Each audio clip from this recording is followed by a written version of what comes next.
নমস্কাৰ মৰমৰ ছাত্ৰ ছাত্ৰীসকল, আজি আমি অসম জাতীয় বিদ্যালয়ৰ পঞ্চম শ্ৰেণীৰ Holi the festival of colour এই পাঠটিৰ বিষয়ে আলোচনা কৰিবলৈ ওলাইছোঁ। এতিয়া Holi the festival of colour মানে হৈছে হোলী ৰঙৰ উৎসৱ। Ridhi, Bailey and Archie are talking about their coming holidays for Holi. Ridhi, Bailey আৰু আৰ্কিয়ে আগন্তুক হোলীৰ বন্ধৰ কাৰণে কথা পাতি আছে। I am going to Shillong, Ridhi says, আৰু ৰিধিয়ে কৈছে মই শ্বিলঙলৈ যাম। হাউ নাইচ, কিমান ধুনীয়া।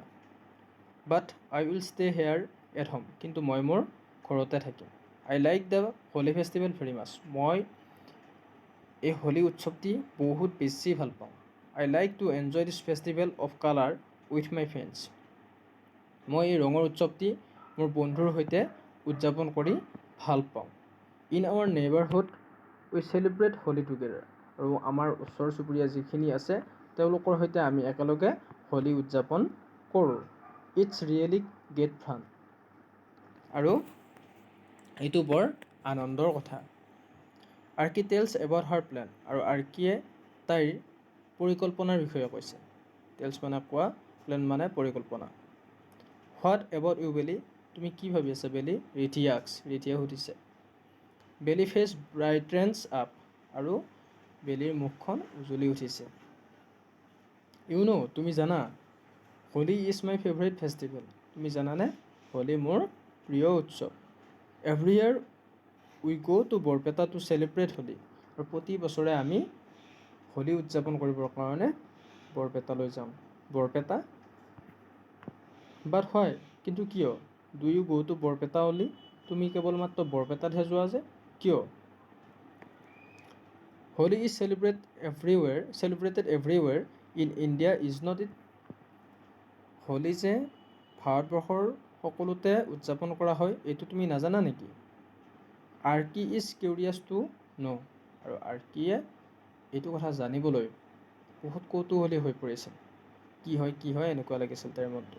য়েছ আৰ্কি, হয় আৰ্কি, ইউ আৰ ৰাইট, তুমি ঠিকেই কৈছা, হোলী ভাৰতবৰ্ষৰ সকলো ঠাইতে উদযাপন কৰা হয়, এইটো তুমি ঠিকেই কৈছা। বাট, কিন্তু it is a special festival for the people of Barpeta, কিন্তু এইটো এটা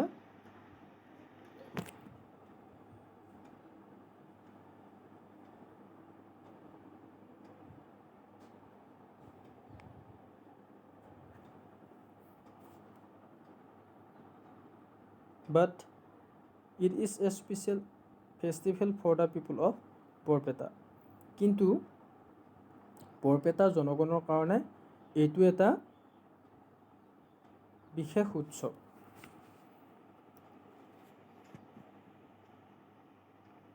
ইট ইজ কল্ড দৌল উৎসৱ, আৰু ইয়াক কি উৎসৱ বুলি কোৱা হয়? দৌল উৎসৱ বুলিও কোৱা হয়। এইটো কথা কোনে কৈছে দৌল উৎসৱ বুলি? বেলিয়ে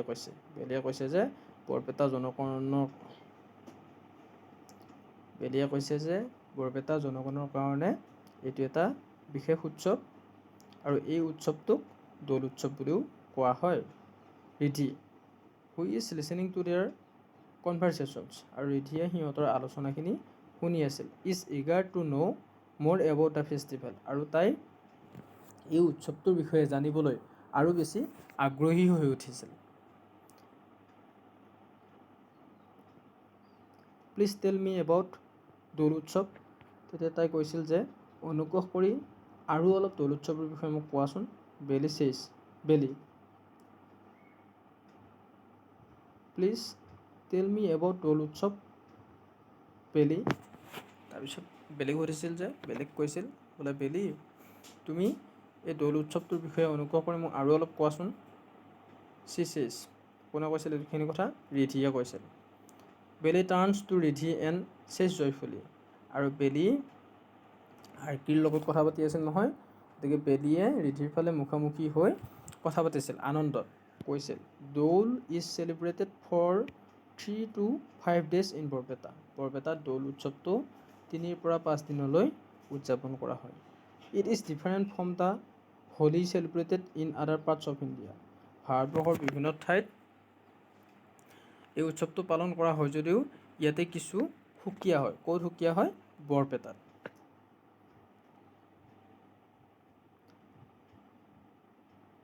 দৌল উৎসৱ of Barpeta is closely related to Kirtan Ghar আৰু বৰপেটাৰ দৌল উৎসৱটো কীৰ্তন ঘৰৰ লগত সম্পৰ্কীয় বা সম্পৰ্কিত। ডিউৰিং দিছ ফেষ্টিভেল এই উৎসৱটোৰ সময়ত Mahaprabhu Doul Gobinda and Kalia Thakur are brought out from the Manikut of the Kirtan Ghar and চাম ৰিচুৱেলছ আৰ পাৰফৰ্ম। এটা কৈছে যে এই উৎসৱটোৰ সময়ত মহাপ্ৰভু দৌল গোবিন্দ আৰু কলীয়া ঠাকুৰ এওঁলোকক মণিকূটৰ পৰা উলিয়াই অনা হয় আৰু কিছুমান ধৰ্মীয় ৰীতি নীতিৰে এওঁলোকক গায়ন বায়নেৰে প্ৰচেশ্যনত লৈ যোৱা হয়। এতিয়া কৈছে দেন তাৰপিছত তেওঁলোকক মণিকূটৰ পৰা উলিয়াই আনিলে, কীৰ্তন ঘৰৰ পৰা উলিয়াই আনিলে, আনি কি কৰে, then thousand of people take them in a procession with গায়ন বায়ন আৰু হাজাৰ হাজাৰ মানুহৰ সৈতে গায়ন বায়নে তেওঁলোকক প্ৰচেশ্যন কৰি লৈ ফুৰে। কি লৈ ফুৰাই? মহাপ্ৰভু দৌল গোবিন্দ আৰু কলীয়া ঠাকুৰৰ লৈ ফুৰে মণিকূটকেইটা।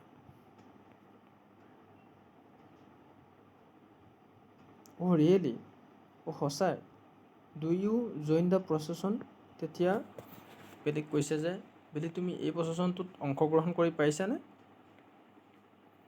ৰিধিয়ে সুধিছিল। বেলি ৰিপ্লাইজ আৰু বেলিয়ে উত্তৰ দিছিল য়েছ আই অলৱেজ ডু। অঁ মই সদায় কৰোঁ এইটোত অংশগ্ৰহণ, সদায় যাওঁ।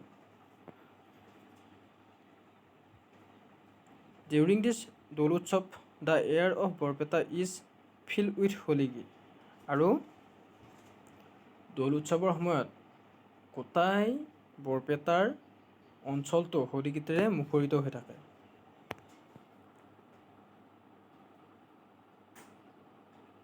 ভাওনা is also' perform at night আৰু ৰাতি কি পালন কৰা হয়? ভাওনা উৎসৱ উদযাপন কৰা হয়। আই হেভ নেভাৰ চিন এ ভাওনা, মই কেতিয়াও ভাওনা দেখা নাই। আৰ্কিয়ে কৈছে যে মই কেতিয়াও ভাওনা দেখা। আৰ্কি ছেডলি এতিয়া দুখমনেৰে কৈছে যে মই ভাওনা দেখা নাই। ৰিধি আস্কড এগেইন, ৰিধিয়ে আকৌ সুধিলে বাট বেলি, কিন্তু Bailey don't you play with phaku during Holi, তোমালোকে ফাকুৱাৰ সময়ত বাট বেলি, কিন্তু Bailey don't you play with phaku during Holi, হোলীৰ সময়ত তোমালোকে ফাকু খেলানে? উই ডু ৰিধি, আমি ফাকু খেলোঁ। The last day of Doul is called Suweri আৰু দৌলৰ শেষৰ দিনটোক চুৱেৰী বুলি কোৱা হয়। It is the day of colour, এইটো ৰঙৰ দিন। Everyone showers phaku with joy and sings Holi geet, সকলোৱে সেই দিনটোত কি কৰে? ফাকু খেলে আৰু হোলী গীত গাই আনন্দ কৰে। বেলি ৰিপ্লাইজ, বেলিয়ে উত্তৰ দিছিল অ' আই উড লাভ টু গ' টু বৰপেটা ইন দিছ দৌল উৎসৱ, ময়ো এইবাৰ বৰপেটাৰ দৌল উৎসৱত যাম। ময়ো এইবাৰ বৰপেটাৰ দৌল উৎসৱত যাম। I will tell my parents today to take me there, আৰু মই মোৰ পৰিয়ালক মা দেউতাক ক'ম মোক তাতে লৈ যোৱাৰ কথা। ৰিধিয়ে ক'লে। বেলি ইজ ভেৰি এক্সাইটেড, বেলি আনন্দ আত্মহাৰা হৈ আছে। তাই ক'লে oh' it will be very nice, তেতিয়াহ'লে বহুত ভাল হ'ব। উই কেন এনজয় টুগেডাৰ, তেতিয়াহ'লে ৰিধি আমি একেলগে এনজয় কৰিব পাৰিম, ফূৰ্তি কৰিব পাৰিম, তামাচা কৰিব পাৰিম। ধন্যবাদ ছাত্ৰ ছাত্ৰীসকল, আজিৰ ভিডিঅ'টো ইমানতে সামৰিম। হোলী ৰঙৰ উৎসৱ এই পাঠটিৰ প্ৰশ্ন উত্তৰসমূহ আমি এটা বেলেগ ভিডিঅ'ত আপলোড কৰিম। সেয়েহে যদি তোমালোকে এই ভিডিঅ'টো চাই ভাল পাইছা, লাইক কমেণ্ট শ্বেয়াৰ ছাবস্ক্ৰাইব কৰি দিবা। Thank U.